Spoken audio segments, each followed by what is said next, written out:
पूर्व केंद्रीय कानून मंत्री एवं सांसद श्री रविशंकर प्रसाद ने मध्य प्रदेश बजट 2025 पर एक महत्वपूर्ण बैठक में इंदौर में भाग लिया। इस दौरान उन्होंने बजट की तेज रफ्तार और देश की आर्थिक प्रगति पर गहन चर्चा की।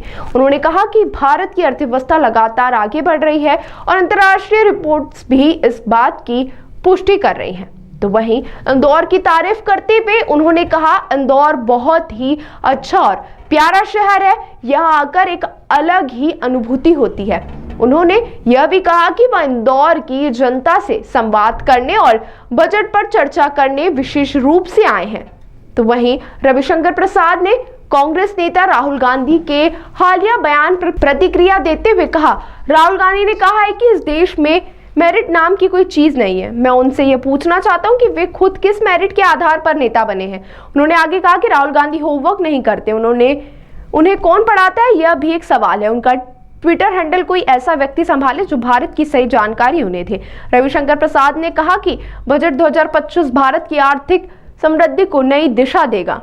उन्होंने इंदौर वासियों को आश्वस्त किया कि सरकार की नीतियां देश के विकास के लिए समर्पित है। इस बैठक में भाजपा के कई वरिष्ठ नेता और कैबिनेट मंत्री कैलाश विजयवर्गीय, तुलसी सिलावट, कविता पाटीदार, शंकर लालवानी, रमेश मेंदोला आदि विधायक सहित अन्य गणमान्य लोग उपस्थित रहे। रविशंकर प्रसाद की इस बैठक में बजट 2025, राहुल गांधी के बयान, कर्नाटक का आरक्षण मुद्दा, शिवाजी बनाम औरंगजेब की ऐतिहासिक विरासत और भारतीय मुसलमानों की देशभक्ति जैसे कई विषयों पर चर्चा हुई। और क्या कुछ उन्होंने कहा, आप भी सुनिए। श्री रविशंकर जी किसी पहचान के मोहताज नहीं है। आप सभी जानते हैं कि लंबे समय से भारतीय जनता पार्टी के प्रवक्ता रहे, महामंत्री रहे, युवा मोर्चे के उपाध्यक्ष रहे, अटल जी की सरकार में मंत्री रहे, मोदी जी की सरकार में मंत्री रहे और राम जन्मभूमि आंदोलन से जुड़े हुए सारे केसों को आपने हाईकोर्ट में लड़ा है। ऐसे दीर्घ अनुभवी नेता हमारे बीच में उपस्थित हैं। मैं सीधे ही उनसे निवेदन करता हूं, मुझे क्या बोलना है, मध्य प्रदेश के बारे में तो मैं हमेशा चर्चा करता रहता हूं। बस इतना ही कह रहा हूं कि मध्य प्रदेश का बजट अभी सर्वांगीण विकास का बजट है।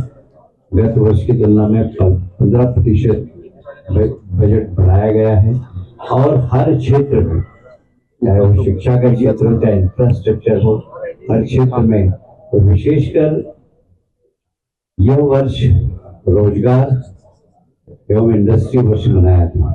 मुझे गर्व है कहते हुए कि पिछले दिनों हमारे यशस्वी मुख्यमंत्री जी ने जोनल एनक्लेव किए इंडस्ट्रीज के और साथ में GIS भी हुए। उसमें लगभग 30 लाख करोड़ के MOU हुए हैं, सब आपको सभी देती है। हम उसके क्रियान्वयन के लिए बिल्कुल संकल्पबद्ध हैं। उसमें लगभग 20 लाख से ज्यादा नौजवानों को रोजगार की संभावना है और इन सारी संभावनाओं को हम जमीन पे उतार कर मध्य प्रदेश के विकास में, मध्य प्रदेश की GDP में वृद्धि करेंगे। किसान का क्षेत्र हो, खेत का क्षेत्र हो, MSP, आपने देखा होगा गेहूं की अभी MSP हमने बढ़ा दी है। तो किसान, जवान, महिला, सब क्षेत्र में इस बजट में प्रावधान किया गया है। मुझे उम्मीद है कि मध्य प्रदेश के विकास में बजट बहुत ही कारगर सिद्ध होगा। मैं इसके बारे में विस्तार से चर्चा कभी और करूंगा। मैं सीधे हमारे नेता रविशंकर जी को आमंत्रित करता हूं, आप उनसे चर्चा करेंगे तो ज्यादा अच्छा होगा। मैं तो आपको मिलता रहता हूँ। आदरणीय रविशंकर प्रसाद जी। मित्र प्रदेश के वरिष्ठ नेता मंत्री कैलाश विजयवर्गीय जी, जिला अध्यक्ष जी, कविता जी, अन्य सभी मित्रों, बजट में इंदौर की जनता से बात करने के लिए मैं आया था। इंदौर आकर बहुत ही अच्छा लगता है। अपने युवा मोर्चा के दिनों से मैं इंदौर आता हूँ। बहुत ही प्यारा शहर है, तो बहुत सुखद अनुभूति होती है। आज लगभग 1.25 घंटा हम दोनों बजट पर चर्चा कर रहे थे। आप लोग भी वहां थे तो मालूम हुआ ही होगा। दुनिया में जो इकोनॉमिक टर्बुलेंस है, उन सबों के बीच भारत एक स्थायित्व का केंद्र है। और क्या IMF, क्या वर्ल्ड बैंक, क्या डेलॉयट, ये सभी कह रहे हैं कि भारत की अर्थव्यवस्था 6.5 to 7% बढ़ेगी 24-25 में आगे में। और भारत इस पूरे दुनिया में इकोनॉमिक स्टेबिलिटी का एक बहुत बड़ा प्रखर देश बन रहा है। तो ये मैं इंटरनेशनल रिपोर्ट की बात कर रहा था। अभी इस बार के बजट में जो टॉय इंडस्ट्री, जो फुटवेयर इंडस्ट्री, जो किसानों के लिए, जो दाल के लिए, जो 100 एस्पायरेशनल डिस्ट्रिक्ट में खेती को विशेष प्रोत्साहन, जो एमएसएमई के लिए इस बार जो काम किया गया है कि उनका 2 और 2.5%, देश में 36 करोड़ एमएसएमई है, जिसमें 1 करोड़ रजिस्टर्ड एमएसएमई है, तो उनके लिए बहुत विशेष योजना इस बजट में आई है। तो सारी बातें हम लोगों ने चर्चा की। मुझे इसके अलावा 3 बातें कहनी है, फिर आपके सवाल में लूंगा। पहला है कि राहुल गांधी का फिर एक ज्ञान भरा वक्तव्य आया है।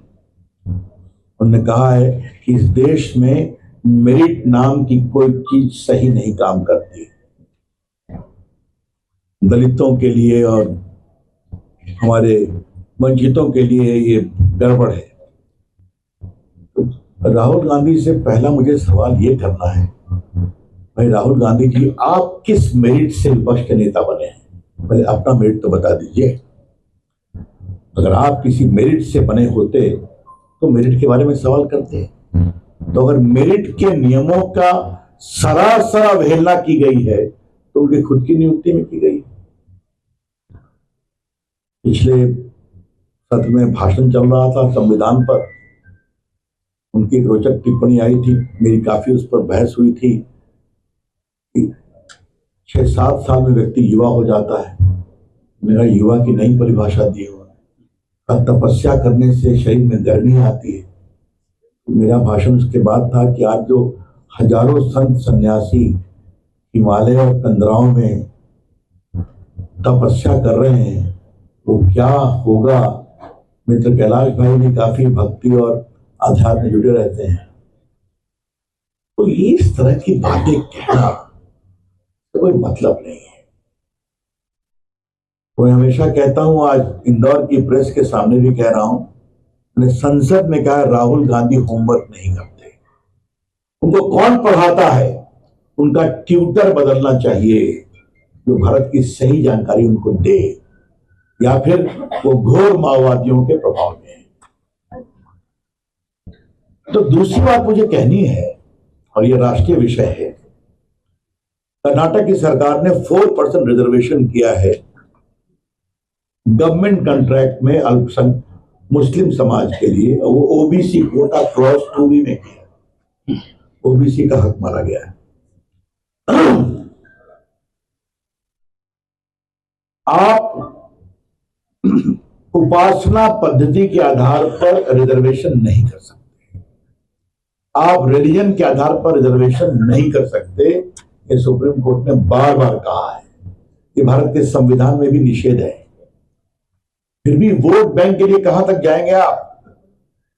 ओबीसी मिलता है तो ओबीसी कैटेगरी में कोई मुस्लिम ओबीसी के लोग हैं तो चले आ सकते हैं, वो बैकवर्ड के रूप में आते हैं, मुस्लिम के रूप में नहीं आते। तो इस प्रकार से ये वोट बैंक की लालसा कहां तक चलेगी? कांग्रेस पार्टी कहां सिमट गई, हम लोग कहां से कहां पहुंच गए। फिर भी क्या शाहबानो, क्या 3 तलाक, कांग्रेस वहीं खड़ी है। तो लगता है कांग्रेस पार्टी अपना वजूद कंप्लीटली खत्म करेगी क्या? वोट के लिए अब कहां तक जाएंगे? ये मुझे दूसरा सवाल करना है। और अंतिम सवाल ये करना है, एक बहुत ही अच्छा निर्णय हुआ है योगी जी के द्वारा कि आगरा में औरंगजेब के किले पर जहां शिवाजी को कैद कर रखा गया था, उसके सामने उनके सम्मान में एक बहुत बड़ा स्मारक बनाने की अनुमति दी गई है और महाराष्ट्र सरकार उसको बनाएगी।